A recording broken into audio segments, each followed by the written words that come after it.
Nananomatina nkonya ewo Bongo mensene no emu ewe tifido mantam no emu ohene ohonum na baba salifu edi adesrede ato aban ankrankra ne nyumeku ahodo enhya aban asene wa wonsem wo bi anim se wosre wada ento aso ku ohonum eye SHS na eye nsia ne saso nti wosre se wombra mesi suapon emfa ema won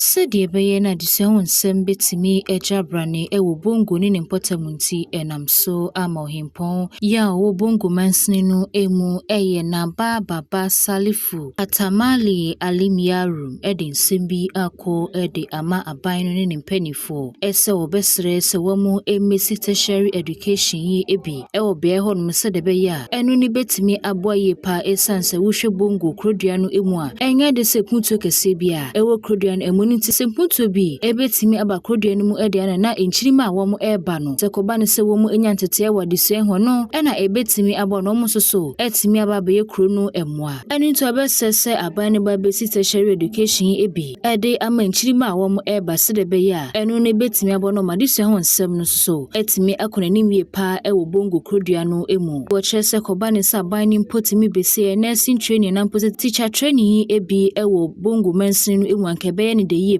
had earlier on touched on education, and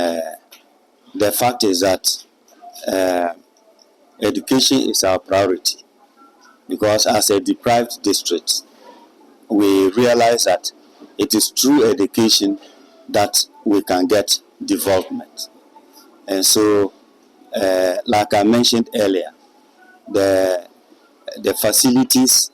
that we have for education is good enough, but what we are now looking forward is a tertiary institution, because we have 6 senior high schools, 1 Bongo Senior High, Gori Senior High, Amoah Senior High, Bion Senior High, Baluno Sectec. Soin Senior High was there, but it has not been accredited. And then the region Troffin Senior High. So if they had accredited the Soin Senior High, we would have had 7 senior high schools. And so these 7, at least, is enough to feed a training college, like I said. Yeah. The environment is highly what you call the polluted with plastic and what have you, and that is also a challenge to us. The plastic menace is actually a very big problem, and which we think that it should be looked at. And I have always advocated that the manufacturing companies of the plastic should provide recycling plants to all the districts, so that we can recycle the plastic to either to paper or in other thing, so that we will be able to deal with the menace of the plastic.